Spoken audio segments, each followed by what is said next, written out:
Limping back to Big Sur, this is Chapter 13 of Love Kills by Hank Harrison, read by Bradley Dahlberg in 2024. Limping back to Big Sur, Chapter 13. A molecule of hydrogen has a better chance of living 50 years than a gifted human being. Kerouac Graffiti, the Nepenthe Big Sur. The ride back from New York was a bumpy due to fried shocks on the old taxi. Courtney got an infection and we had to stop for a week in Madison to get her fixed. She was in the hospital 3 days and we had to go to Catholic Charities to get a motel and pay for the hospital tab.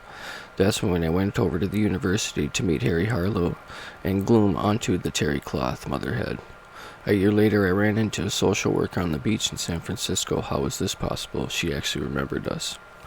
On the way back from Madison, we blew an axle in Rapid City and luckily found a replacement. The rest of the trip was almost silent. The only winner in all of his was the car owner in Milapitas. He was overjoyed to see the yellow and red clunker pulling in. Now he could put the sign up for the Destruction Derby the next week. The new Buick would have been even better, more fun, but Jack's Jesuit paranoia forced us to crawl back into the trauma wagon. The minute we hit San Francisco, our troubles trebled. We acquired a wonderful Australian collie from the pound named Kirby, because he ate like a vacuum cleaner, except he ate whole hams. Meanwhile, Jack and Luella increased their efforts to break us up. About a month after we got Kirby, we started talking about the amicable divorce. We fought a lot, and I could see myself duplicating my mom and dad's scenario. It seemed obvious that we had to do something for the baby's sake. My only stipulation was that I was always able to see Courtney no matter what. That was the fulcrum of the whole deal. Linda assured me there would be no problem. Jack Ricci knew the judge named Raymond J. O'Connor, who helped me land a job at the juvenile hall. But it was a jury gig, especially the orphanage. When you finish your shift, the kids go to grab your leg and beg you to take them home. Page turn here. Won grant from the NIMH and started planning the LSD rescue project, which a year or so after the divorce made me the first legally sanctioned person to bring anybody down from an LSD trip on the telephone anywhere on Earth. Linda wasn't impressed. During my juvenile hall months, especially when I worked the night shift, Linda was alone much of the time and she didn't like it. I encouraged her to start a college on the assumption that her big brain needed something for stimulation. As it happened, she received more stimulation than we bargained for. She developed a platonic crush on Father Chalert, a Jesuit instructor in sociology at the University of San Francisco. This guy was good looking. In fact, he did some movies. Linda was smitten, and she irked because I wasn't jealous. But Chalert was a really nice guy, and he got Linda motivated, so I reasoned it was a good thing. The peace zone after the divorce gave us time to concentrate on Courtney and school. I thought, hey, things are actually taking a turn for the better. Boy, was I wrong. Like a queen bee, Linda had an aforementioned ladies-in-waiting at her side. 2 of them thought that I was the best thing that ever happened, and 2 of them thought that I was the most obnoxious asshole in the world. To the liberals, I was cool. To the arch of the Catholics, I was guilty of a number of complex heresies, including high angelicalism, Neoplatonicism, Zen Buddhism, and an obscure Irish Vins known as the semi-paganism. Who's counting? Kathy Casey. Linda's acolyte in residence accused me of stealing Linda's soul. When Linda failed to marry the ideal man, Kathy's loneliness issues popped up and she had a whole sack of woe on her back. Alcohol in the family, and the usual Irish folder hole surrounding the virginity, pregnancy, and the marriage. Kathy came back to haunt me at Courtney's 1970 adoption trial. Her derogatory letter offered for the record, but not under oath, went into the court transcript. She felt that I would harm my child, because I brought her home in an agitated condition. This was true. We played hard, but also Courtney never freaked out when I came to pick her up, only when I brought her back. What does that tell you? If you would like letters in support of my case, feel free to just ask, and remember that there is no time did Kathy, Linda, or any other witness say that he has been reported. He gave Courtney LSD. Kathy's exact words are, I fear he might give her LSD. See the polygraph results at www.hankharrison.com. As time went on, the idea passed on to Courtney. All anyone ever said was, I fear he might. and even when that was ridiculous, but the sentiment stuck. Dale Nan Windblad stood as the brightest of Linda's friends. She had a childlike soul. She was not a mystic, but she always smiled and supported the institution of marriage.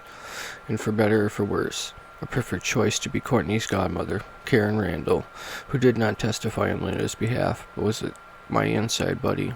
The bond was one of the mutual sympathy. Karen and I saw eye to eye on a number of political issues, and we became friends. She was not an arch-Catholic. She was an open-minded and wanted more than anything to be a stylish beatnik.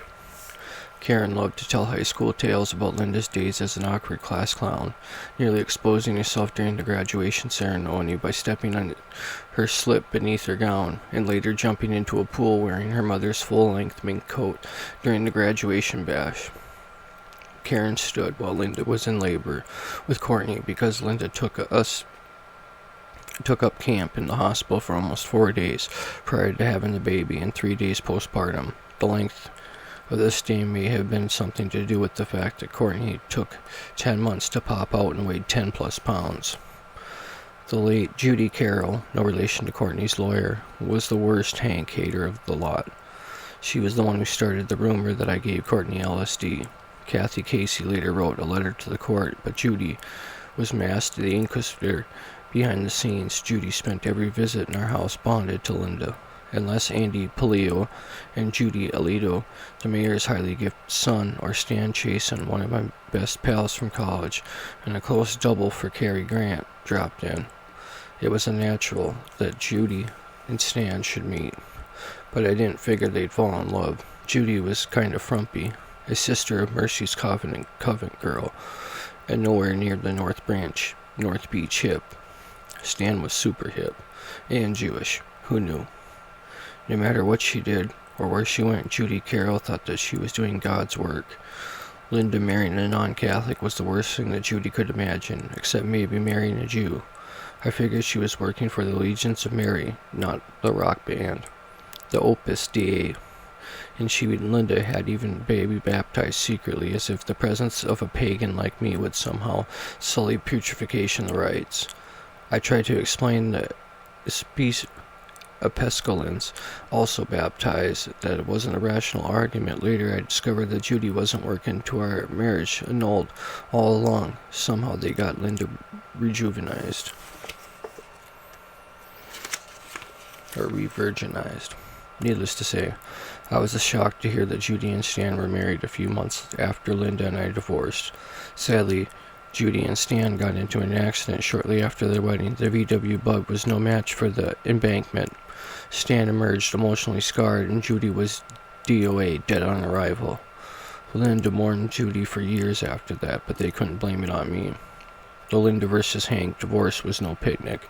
The domestic relations judge discounted the anti-Hank letters as pure character assassination and felt they were irrelevant to the issues before the court.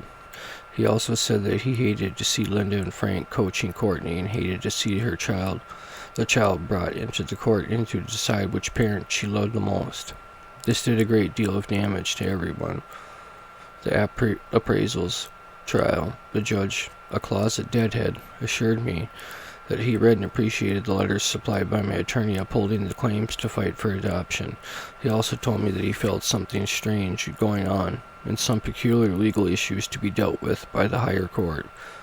In camera, he told me that he was going to find the plaintiff but urged me to appeal. I didn't really enjoy being the left kicker in the love triangle, but Linda cheered up a lot, and the life became bearable as long as I went to Mass with her once a week in a while. We always made sure that we would go over to Jack's church on Geary and Laurel Heights too, just to make sure that the Reese's saw us. It wasn't hypocrisy, just a matter of keeping peace in the family. I could never get them with a visit to the Grace Cathedral or to the Zeldo in Japan town with me. Eventually we had to be separate, and I asked for the visitation rights, but eventually it just frizzled out and Linda took off to Oregon with her new husband Frank Rodriguez and Courtney in tow. That's the end of chapter 13. Love Kills, by Hank Harrison, read by Bradley Dober.